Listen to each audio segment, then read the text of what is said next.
Nung nalaman ko nandito kayo, syempre pumunta ako dito. Ah. Sige. Sir, ready? Gora? Go? Wait lang. Sir, can we just get your reaction? Yesterday, naglabas ako maglalabasan ng subpoena ang House Committee for SALN of VP Sara. Ano po magiging response dito ng Office of the Ombudsman? It's part of the constitutional process that we have. It's the legal process.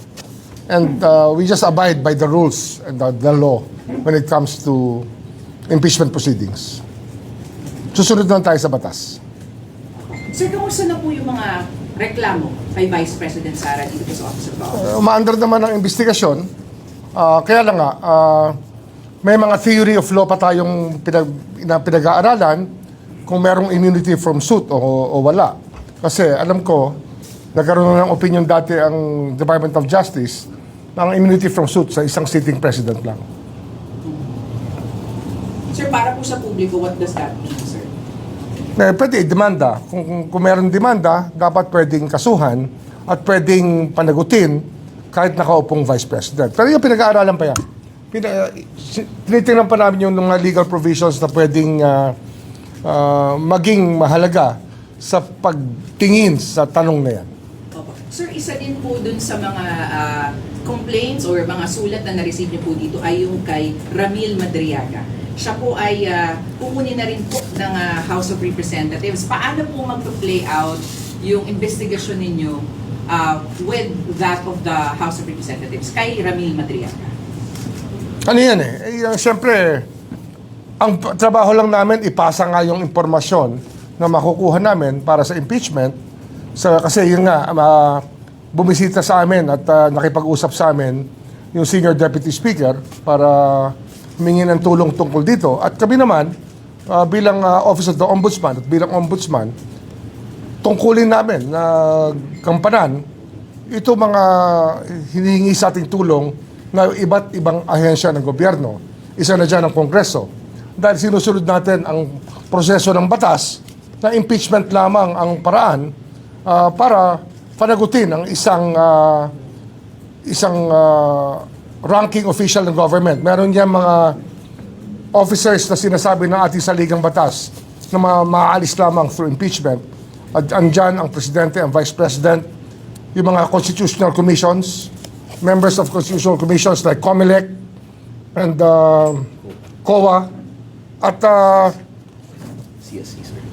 Civil Service. Pero ang human rights, iba ang human rights Pwede maalis yan tsaka Office of the Ombudsman. Kami yung mga impeachable officers. Opo. Sir, paano po natin iniimbestigahan yung mga alegasyon po ngayon ni Ramil Madriaga? Hindi, meron naman fact-finding Meron naman yan nung pumasok dito, meron ng kumuha niyan, automatic yan. Hindi ko na kailangan pakialaman yung proseso niyan kasi umaandar talaga ang Ombudsman's Office nang hindi ko naman kailangan i-micromanage. Kaya umandar kagad yan.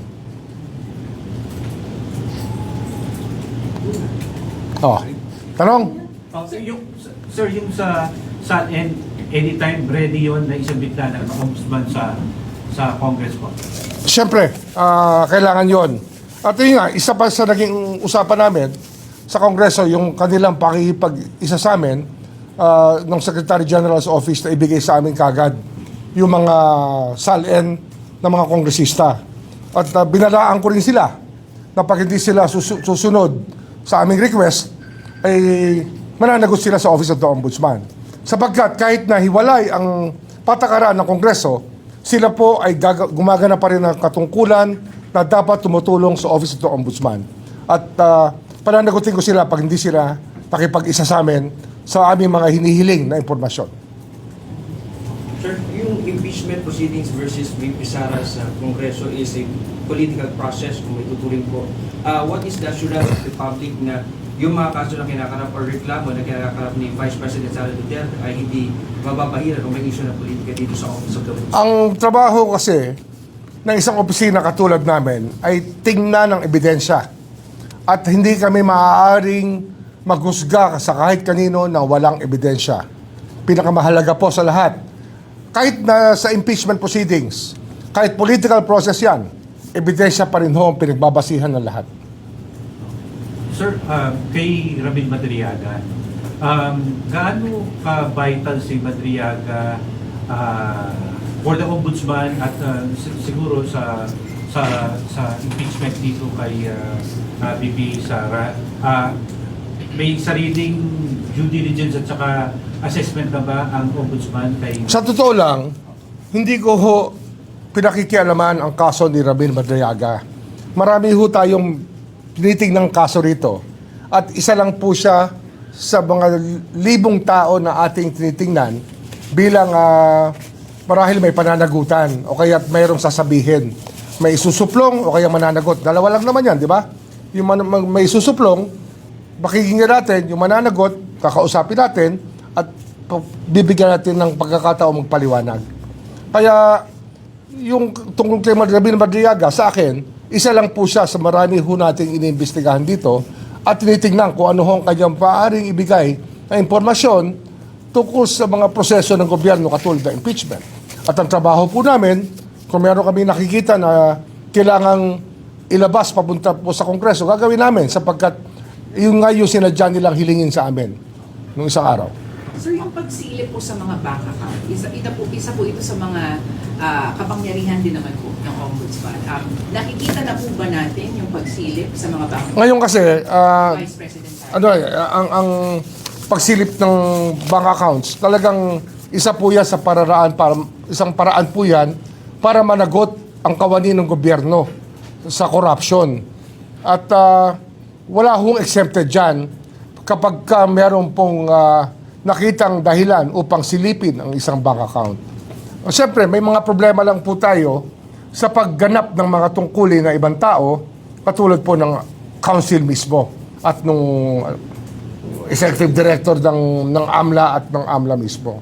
Kaya yan po ay inaayos natin na kausapin para mabigay sa atin yung mga impormasyon na kinakailangan para mapanagot natin yung mga tiwaling opisyal ng gobyerno.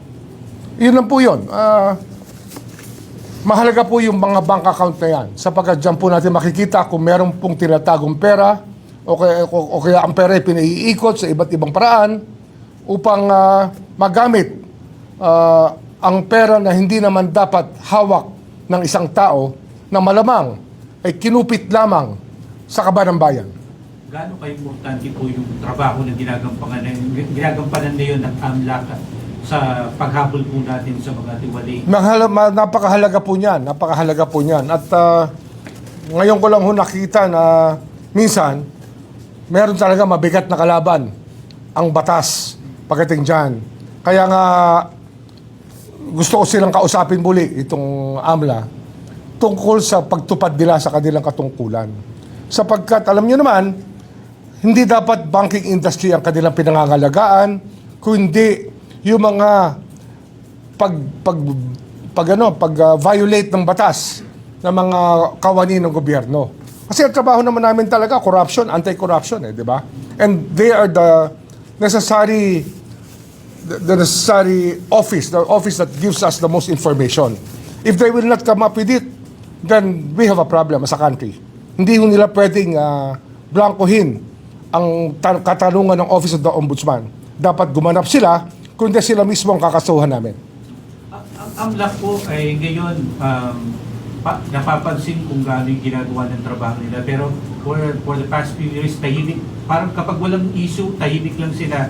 Yun nga yung problema eh. Baka naman yung attitude ng iba dyan ay gusto nilang magkaroon pa rin ng mga kaibigan sa banking industry para doon sila lumipat pag wala na sila sa AMLA. Yun po yung isang problema sa conflict of interest natin eh. Kaya dapat bawal po yan. Huwag na silang magpa-empleyo sa mga bangko pagkatapos. Kasi nga, conflict of interest yan, di ba? Parang ano yan eh. Parang, sabihin natin, isang opisyal ng cabinet papasok sa kumpanya na kanyang pinakikialman nung araw. Ganun po yan. Dapat wag sila ganoon. Hindi ho dapat nila ginagawa yun. Sir Evan Alvarez po from UNTV. Meron po bang updates from flood control cases na hinahawakan po natin? Dapat din yung i-share sa ngayon. Meron po ba tayong developments? Tuloy-tuloy lang kami. Araw-araw nandito kami. Araw-araw kinakausap namin yung mga kailangan kausapin. Nag-case meeting kami. Every day, not every working day. Minsan pati holiday nag-uusap-usap kami. Pero may mga bagay kasi, kagaya niyan, kung update sa flood cases, hintayin na lang natin pag na-file na bago namin sabihin sa inyo yung mga bagay-bagay na bumabalot sa isang pagkilos ng Office of the Ombudsman. Kaya lang, natutunan tayo Pagka tinanong tayo ng speculative question, mamaya, kami mismo yung pananagutin tungkol sa aming sinabi. Kaya hindi nyo na ako makukunan ng ngayong mga impormasyon kung hindi rin naman tagos sa katotohanan. Pero may inaabangan po ba tayo?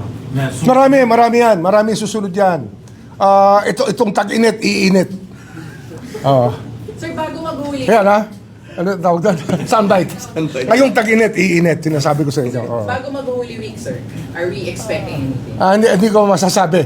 Wala akong sasabihin ganyan. Basta itong tag-init, iinit talaga. Okay? Sige, salamat. Tama na yun.